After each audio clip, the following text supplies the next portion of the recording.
On Christmas Eve, Derek King lay in the hospital in excruciating pain, holding the phone with trembling hands. His wife, Kate, whom he loved more than anything, had just confessed to cheating on him via video call, laughing with her lover in front of their home. But that was just the beginning. Shocking revelations, a fight for his children, and a sweet revenge that would change everything were ahead of him. The sharp, unrelenting pain in Derek King's abdomen felt like a jagged blade twisting deeper with every breath. It was Christmas Eve 2024, and the sterile white walls of Seattle Medical Center closed in around him as he lay in his hospital bed, clutching his phone with trembling hands. At 38, Derek was a successful architect with a life most envied, a cozy home in a quiet Seattle suburb, a thriving career, and his pride and joy, his 4-year-old twins, Maya and Liam. But now, as he waited for the doctors to figure out why his stomach was trying to kill him, all he wanted was a shred of comfort from the one person he thought he could count on, his wife, Kate. The call connected, and Kate's face flickered onto the screen. Her auburn hair was swept back, her green eyes bright, not with concern, but with something else. "Hey, how are you holding up?" she asked, her tone casual, almost distracted. Derek forced a weak smile, the pain making it hard to speak. "Not great. They think it's appendicitis, but there's swelling they can't explain. Surgery's delayed. Could you check on the kids? I'm worried." Kate nodded absently, glancing off screen. "Yeah, sure. They're fine with the sitter. Look, I've got to run last-minute shopping. You know how it is." Before he could respond, she tilted the phone, and that's when he heard it, a man's voice, low and familiar, followed by her muffled giggle. "He's still clueless," she whispered, not realizing the call hadn't ended. Poor Derek, always so wrapped up in his own world. The screen shifted, revealing a glimpse of their living room, the Christmas tree he'd decorated with the twins glowing in the background, and a man's arm around Kate's waist. Derek's heart stopped. He knew that voice. It haunted him, tugging at a memory he couldn't place. Then the call cut out, leaving him staring at a blank screen, his chest tightening with something far worse than physical pain. Betrayal. His wife of 10 years, the woman he'd built a life with, was laughing at him with another man in their home while he lay here, fighting to survive. The hospital room was quiet except for the soft beeping of the monitor and the distant chatter of nurses. Maya and Liam's toys sat untouched in a bag by the door. The babysitter had dropped them off earlier, but they were with Kate now, or so he'd thought. Tears stung his eyes, but he blinked them back as the door creaked open. A nurse stepped in, her badge reading Linda. She was in her late 40s, with kind brown eyes and a no-nonsense air that reminded him of his mother. "Mr. King, your vitals are stable, but you look like hell." "What's going on?" she asked, adjusting his fore with practiced ease. He hesitated, the words lodging in his throat. But Linda's steady gaze broke through his defenses. "My wife. I think she's cheating on me," he rasped, his voice barely above a whisper. "I just heard her with someone on the phone. In our house." Linda's expression softened, but she didn't flinch. She'd seen too much in her decade on this floor: grief, rage, despair. "That's a hell of a thing to hear on Christmas Eve," she said quietly. "You sure it wasn't a misunderstanding?" Derek shook his head, replaying the scene in his mind. The laugh, the arm, the casual cruelty of Clueless. No, it was real. Linda sat on the edge of a chair, folding her hands. "Listen, I've got a break in 10 minutes. If you need someone to call, or, I don't know, dig into this, I can help. I've got a friend who's good with tech, off the books, if you catch my drift." Derek's mind raced. He didn't want to believe it, didn't want to tear open his life when he was already falling apart. But the twins, Maya with her wild curls and Liam with his shy smile, flashed in his thoughts. If Kate was hiding something, he had to know. For them. "Yeah," he said finally, his voice hardening with resolve. "Call your friend. I need answers." As Linda stepped out to make the call, Derek stared at the ceiling, the pain in his gut now a dull roar compared to the fire igniting in his chest. He'd met Kate in college, fallen for her sharp wit and infectious laugh. They'd built a family, a business, a future, or so he'd thought. Every late night she'd claimed was work, every weekend trip with friends, flickered through his memory like warning signs he'd ignored. How long had she been lying? And who was that man? The familiarity of the voice gnawed at him, a puzzle piece just out of reach. The door swung open again, and Linda returned, her expression grim. My friend's name is Tim. He's on it. Says he can poke around her phone records, social media, whatever you need. But he needs a starting point. Got any guesses? Derek clenched his jaw, the name surfacing like a ghost from his past. Ryan Crow, he said, the words tasting bitter. My old business partner. We split 2 years ago after he screwed me out of a deal. I'd know his voice anywhere. Linda nodded, texting Tim the name. If it's him, we'll find out. Hang in there, Derek. You're not alone in this. Alone. The word echoed as the pain flared again, but it wasn't just his body breaking. It was his world. Whatever Tim uncovered, Derek knew one thing. This Christmas Eve wasn't just the end of a year. It was the end of everything he believed in, and the start of a fight he hadn't seen coming. The hospital room felt colder as the hours dragged on, the faint glow of Christmas lights seeping through the window, a cruel mockery of the season. Derek King lay propped up in his bed at Seattle Medical Center, his mind a battlefield of pain and paranoia. The surgery was still on hold. Doctors were running tests to rule out something worse than appendicitis. But the real agony wasn't in his gut anymore. It was in the echo of Kate's laugh, the shadowy arm around her waist, and the chilling suspicion that Ryan Crow, his former friend turned enemy, was behind it all. Linda, the nurse who'd become his unexpected ally, had stepped out to coordinate with her hacker friend Tim. Derek's phone sat silent on the bedside table, a ticking bomb of secrets he wasn't sure he wanted to detonate. When Linda returned, her face was tight with something unspoken. She closed the door behind her and leaned against it, arms crossed. Tim's fast, she said, her voice low. He's already got something. You ready for this? Derek's stomach twisted, not from the pain this time, but from dread. He nodded, gripping the edge of the blanket. Linda pulled out her phone, reading from a text. Kate's been texting Ryan Crow for at least 3 years. Hundreds of messages, some flirty, some coded. Tim cracked her cloud backups. There's photos too. They've been meeting up at your house when you're on site visits. He's got timestamps. 3 years. The words hit Derek like a punch. 3 years of lies, while he'd been pouring his soul into their family, their future. Maya and Liam were barely a year old when it started. He pictured Kate smiling at him over dinner, kissing him goodbye before work trips, all while she was sneaking off with Ryan. That's not all, Linda continued, hesitating. Tim found bank transfers. She's moved over $200,000 from your joint account to an offshore account in Canada. Last transfer was 2 weeks ago. And there's an email, Kate to Ryan, about finalizing plans after your situation resolves. Derek's breath caught. My situation? His mind raced to the insurance policy Kate had insisted he update last year, $500,000, payable to her if he died. The unexplained swelling, the delayed surgery. Was she hoping he wouldn't make it? They're planning to run, Linda said, her voice steady but grim. Tim traced a one-way ticket purchase for Vancouver, Kate, Ryan, and 2 child seats.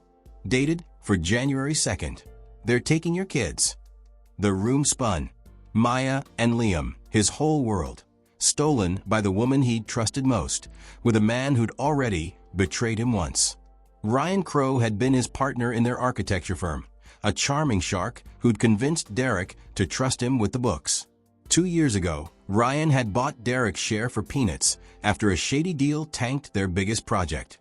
Derek had walked away, too exhausted to fight, believing Kate's assurances that they'd rebuild together. Now he saw it. She'd been in on it from the start.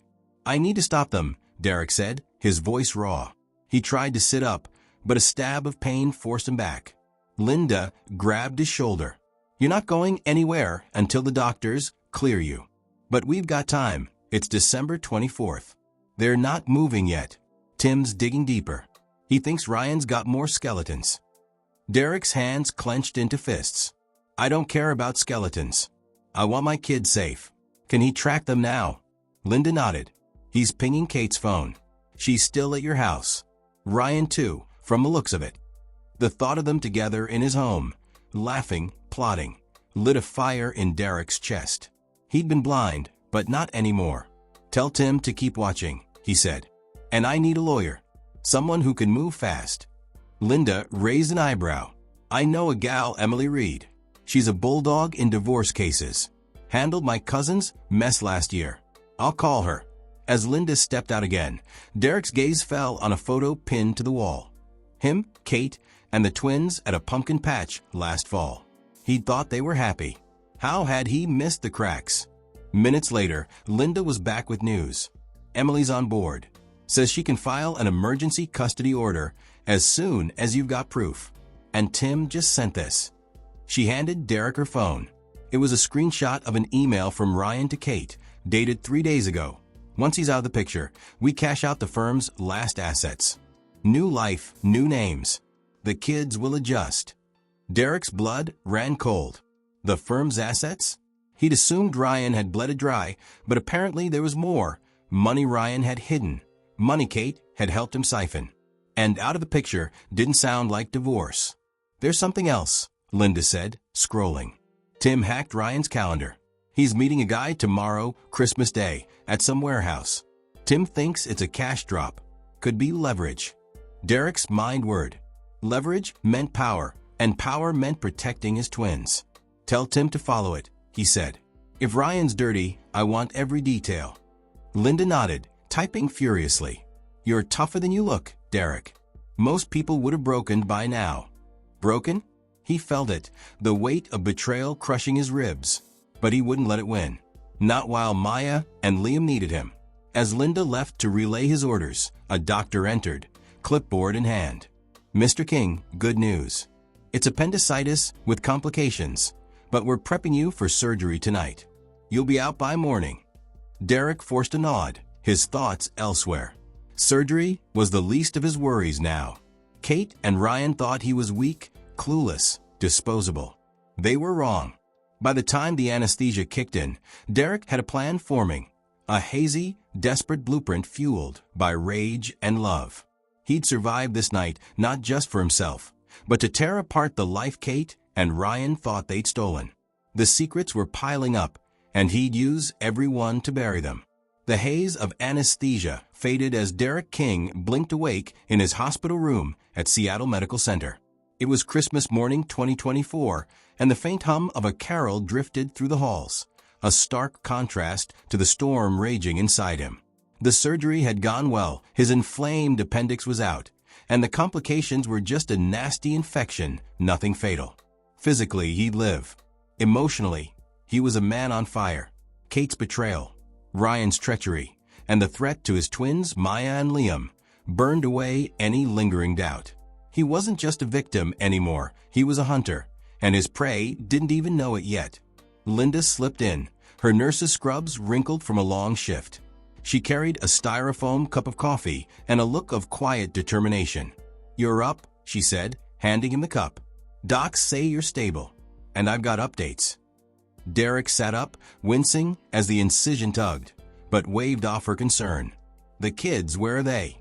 Linda checked her phone. "Tim's still tracking Kate's phone. She's at your house with Ryan. The twins are there too. Babysitter's gone home. No movement toward Canada yet." Relief washed over him, but it was fleeting. January 2nd loomed like a guillotine. "What about the warehouse meet?" Derek asked, recalling Tim's discovery of Ryan's mysterious Christmas Day rendezvous. Linda's eyes narrowed. Tim tailed it, remotely of course. Ryan met some guy in a beat-up sedan at an industrial lot near the docks. Cash changed hands, about $50,000. Tim guesses from the bag size. He couldn't ID the guy, but he's running plates. Says it smells like a payoff. Derek's mind churned. Ryan was dirty, dirtier than he'd thought. That money could be the key to unraveling everything. "And Emily," he pressed, referring to the lawyer Linda had called. "She's drafting an emergency custody filing," Linda replied. "Needs hard proof of Kate's infidelity and the financial theft to lock it down. Tim's sending her the bank records and texts. She'll be here by noon to strategize." Derek nodded, his resolve hardening. Custody was step one, keeping Maya and Liam safe. But he wanted more. He wanted Kate and Ryan to lose everything they'd taken from him: his trust, his money, his peace. The door creaked open, and a wiry man in a faded hoodie slipped in. Tim, Linda's hacker friend. He looked like he hadn't slept in days, his eyes bloodshot behind thick glasses. "Derek, man, you've got a gold mine," he said, dropping into a chair. "Ryan's not just screwing you over with Kate. He's been looting your old firm. Found a hidden account tied to that shady deal 2 years back. He's sitting on $300,000 of your money, funneled through shell companies. Kate's been signing off on transfers. Her name's all over it." Derek's jaw tightened. That deal, Ryan had claimed it tanked, forcing Derek out. It was a lie, a theft, and Kate had helped. "There's more," Tim said, pulling out a laptop. "That warehouse cash traced the plates to a guy named Victor Salas, small-time crook with tax evasion priors. Ryan's paying him for something big. I hacked Salas's burner phone. Texts mention cleaning up loose ends before the move." Derek's blood ran cold. Loose ends? Him? The twins? "They're not getting away with this," he growled. "Can you get me proof, something Emily can use?" Tim grinned, a feral edge to it. "Already on it. Give me a day, and I'll have a dossier, texts, transfers, the works." Linda stepped forward. "Emily says if we prove Kate's unfit, abandonment, fraud, intent to flee, she can push for full custody and freeze their accounts. But we need to move fast. Ryan's meeting Salas again tomorrow." Derek's mind raced. He couldn't leave the hospital yet. Doctors wanted him for observation, but he didn't need to. He had a team now: Linda, Tim, Emily. "Hire a PI," he told Tim. "Someone discreet. I want eyes on that meat. Photos, audio, anything we can use." Tim nodded, typing into his phone. "Got a guy, Harrison. Ex-cop, owes me a favor. He's on it." As Tim left, Emily Reed strode in, sharp suit, sharper eyes. She was mid-30s, all business, with a handshake like steel. "Mr. King, I've seen the prelim stuff from Tim. It's damning, but I need more for court. Infidelities? Not enough. Judges want danger to the kids. That Canada plan's our ace, but we need it airtight." Derek met her gaze. "You'll have it. Ryan's dirty, and Kate's in deep. They're planning to disappear with my twins, and my money. I want them stopped. Legally. Completely." Emily smirked. "My kind of case. I'll draft restraining orders too. Keep them away from the kids till we're ready." The plan crystallized as Emily laid out the legal moves: emergency custody to secure the twins, a fraud suit to reclaim his assets, and a restraining order to box Kate in. But Derek's thoughts drifted to Ryan's loose ends. Was it paranoia? Or had Kate's push for that insurance policy been more than greed? He flashed to her voice on the call. He's clueless, and fury surged anew. She'd underestimated him. They both had. Linda lingered after Emily left, her expression softer. "You're playing a hell of a game, Derek. Most guys would have folded." He stared at the photo of his twins, pinned to the wall. "Not when it's for them," he said. "Kate and Ryan think they've won. They're about to learn what losing feels like." Linda squeezed his shoulder. "Rest up. Tomorrow's when it gets real." As she slipped out, Derek leaned back, the incision throbbing faintly. The hospital beeped around him, but his focus was razor-sharp. Tim's dossier, Harrison's surveillance, Emily's filings, they were weapons, and he'd wield them with precision. Kate and Ryan had built their castle on lies.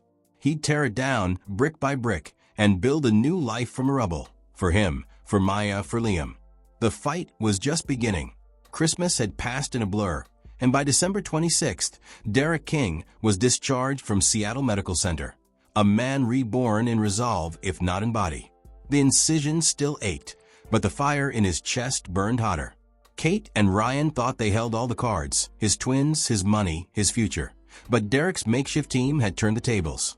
Tim's dossier was complete, Harrison's surveillance had paid off, and Emily Reed was ready to strike. Today, the castle of lies would crumble, and Derek would reclaim what was his.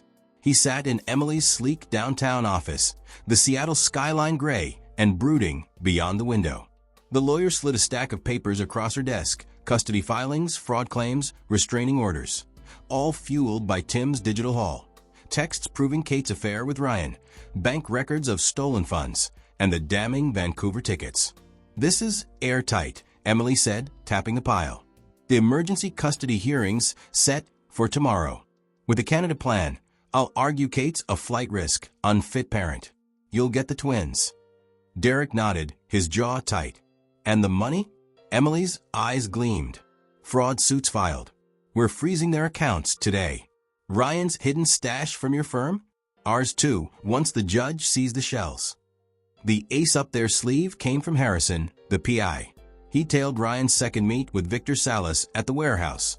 A grainy photo showed cash exchanging hands, a whispered recording catching Ryan say, "Make sure it's clean." No traces.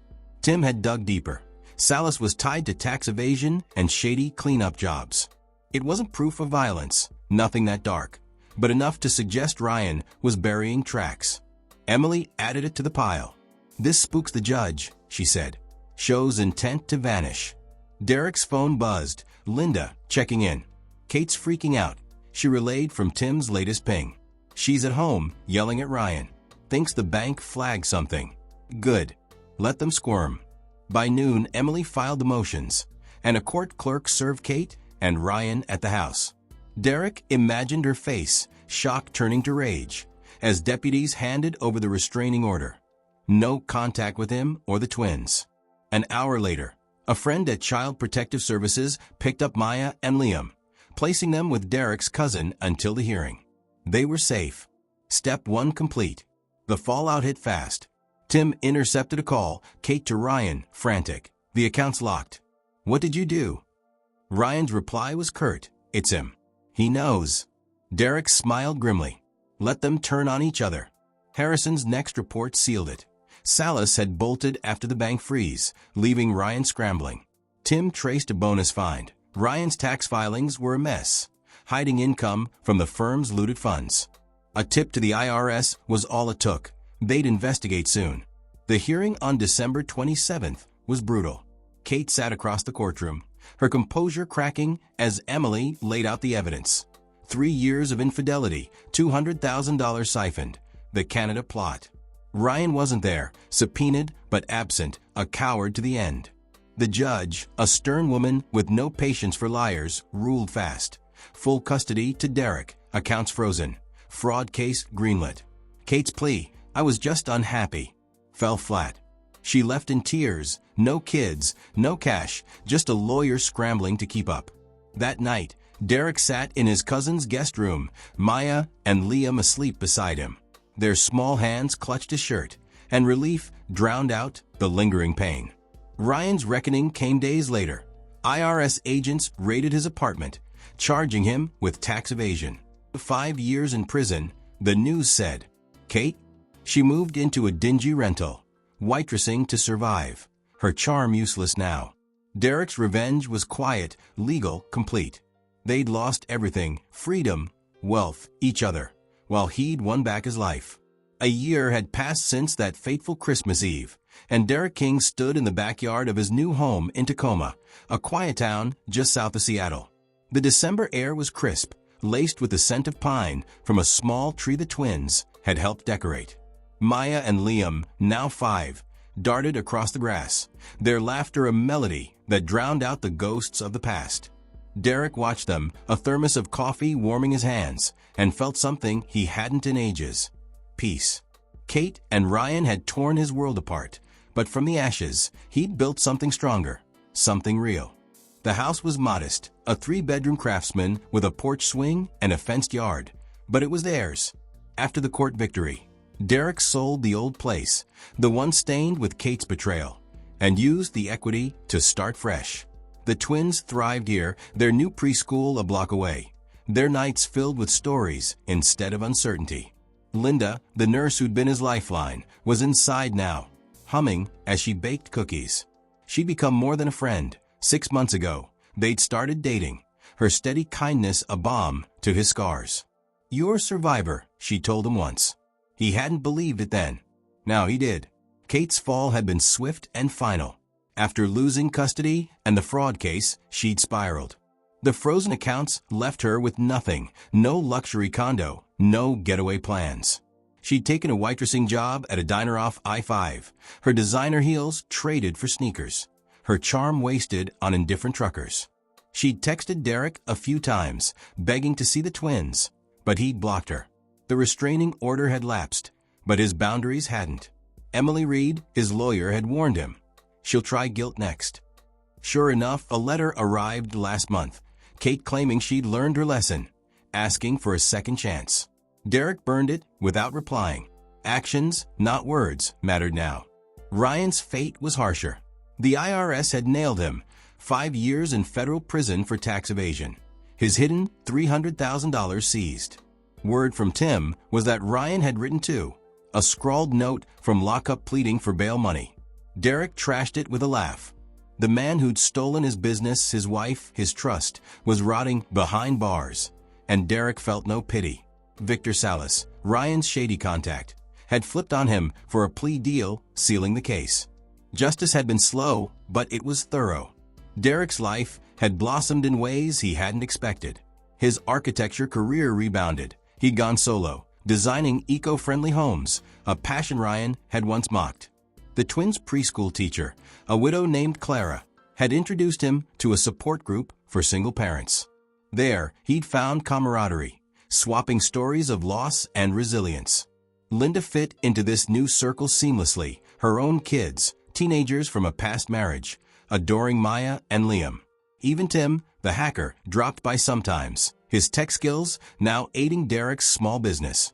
One evening, as snow dusted the yard, Linda joined him outside, slipping an arm around his waist. "They're happy," she said, nodding at the twins building a lopsided snowman. "You did that." Derek pulled her close. "We did that." Later over cocoa, Maya climbed into his lap, her curls tickling his chin. "Daddy, are we safe now?" she asked, her voice small. He kissed her forehead. "Always." Liam nodded, clutching a toy truck. They didn't remember Kate much, just a vague shadow. And Derek was fine with that. Kate and Ryan had gambled on his weakness, betting he'd break. They'd lost everything. Her freedom traded for a paycheck-to-paycheck grind. His for a cell. Derek had won more than custody or money. He'd won himself back. As the twins giggled, snowflakes melting on their cheeks, he knew this was his real victory. A family forged not by blood alone, but by love, trust, and the strength to rise again.